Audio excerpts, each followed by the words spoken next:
city under siege, because there was no communication with the city since early March, when there was no electricity supply and no telecommunications anymore. And all of us, unfortunately, did not understand the whole tragedy there in that city, happening there in that city, because it's difficult to understand in the 21st century how is it to live without food, water, communications, without anything, and it's all under shelling around the clock, and you cannot hide anywhere from that shelling. And we thought that it is very important to tell the world about what's happening in Ukraine in the 21st century, because that's the war to eliminate first of all innocent civilians, and we thought that we should not keep silence. We should tell the world truth about Mariupol. So this film has been our project we developed as volunteers. We said from the very beginning that we are ready to provide rights for free to foreign channels, to Ukrainian media, to digital platforms. And for 2 weeks we have been distributing this film worldwide, and we think we distributed successfully, because in 2 weeks there has already been an audience of a couple of million people. And most importantly, we are getting feedback from countries like Brazil, like Taiwan. There they even showed our film.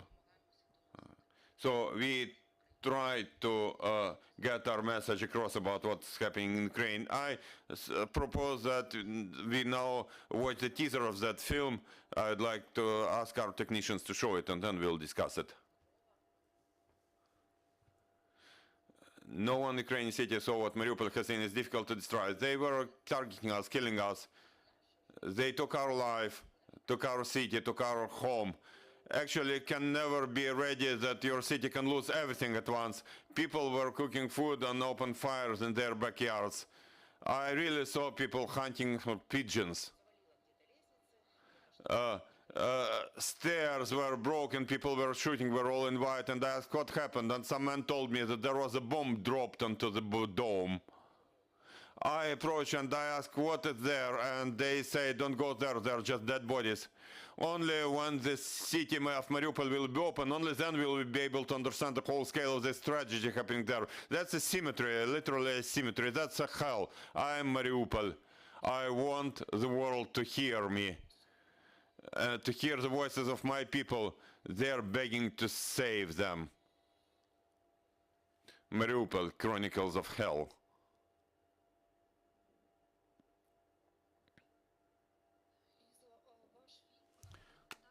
Liza, your documentary has been based on stories of residents of Mariupol and those who were in Mariupol at that time and who have lived through all these terrible things. How did you manage to find those characters and to record their stories?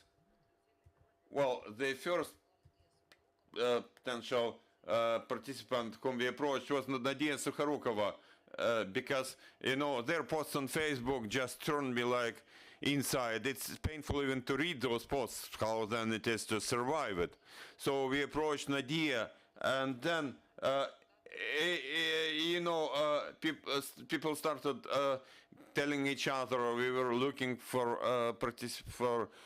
people through acquaintances, through journalists. We called them, and I can tell you openly that not everybody would agree. People said it was difficult for them to think, even while just speaking, to think again about that hell from which they managed to get rescued. But we managed. We have 11 people in our film. We recorded 11 hours of interviews, and the result you can see on YouTube on our channel. So everybody is welcome to watch this film. I can tell you from the very beginning that it's very difficult to watch it. Even when I was shooting it, and then making it and watching it, I cried a lot because it's impossible to get used to it, but one should watch it and remember it. We should not forget it, and we should not keep silence. We have no right to keep silence. How long did the shooting take? Basically, in my view, people from TV will understand me. I think we have done something heroic because from the very beginning, from that moment when we got that idea on our mind and until the moment we released it on YouTube, it took 4 weeks and a half. So in 4 weeks and a half, we managed to record it, to make it, to publish it. All those stories are heartbreaking, but I'm sure for you personally as a director, there was some story which touched you the most. So which story was that? To be honest, I cannot say, of course, there have been some impressive stories. For example, about a rescued newborn baby who then rejoined their mother and so on. But everybody keeps asking this question, and I had some interviews about this film, and I say there is no such story. But once there was an interview with Italian journalists, and they were very insistent, and they said, no, please tell us, which story was that? Which story is that? I said, how can we split them? Which story is more terrible? How the story of losing your husband can be more terrible than the story of losing your brother or losing your friend?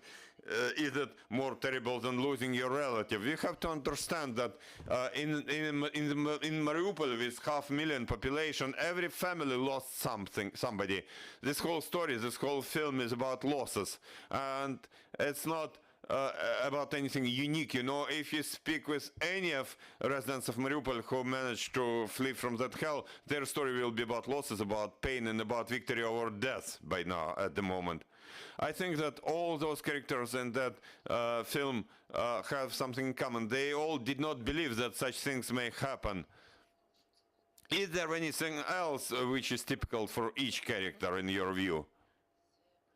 I think that it's common for all of us. We all did not believe that such things can happen in 21st century, that we could have such extermination war, trying to exterminate the whole nation, whole people. Because what happened in Mariupol, based on what our characters said, it was to exterminate everything, all lives in this city. We all have to understand it, to clearly understand it, and to speak it in front of anybody, because it's not a war which has its laws of war, rules of war. It's about extermination, conscious extermination of peaceful, innocent civilians by Russians.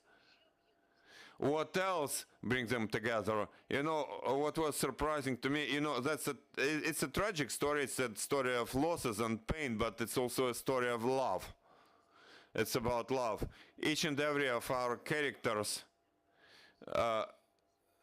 expressed their love for their city, a city which has been destroyed, which does not exist as such anymore, but they are all speaking about their city, even when crying, and they want to return to that city, irrespective of, despite everything and anything.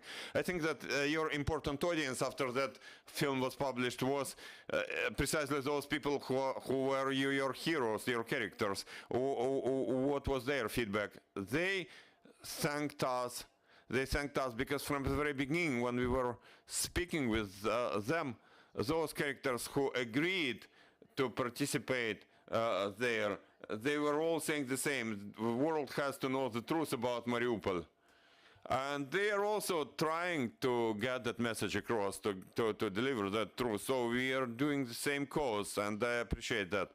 You said that many countries worldwide has already seen that film. Are you planning any strong campaign to have as many countries as possible to see this movie, to see this, what's happened in Mariupol and what's happening now? Look, about campaign, actually we are doing everything possible and even impossible. We bring our colleagues and our friends into getting the message across.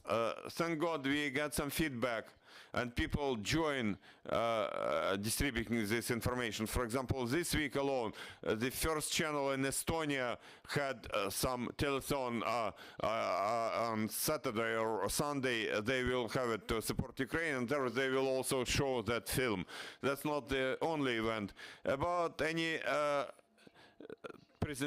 traveling with that film and presenting it, probably it's not it's about time, and time is about money. I think we should not stop, we should continue our work. So because unfortunately those Chronicles of Hell, they are not just about Mariupol.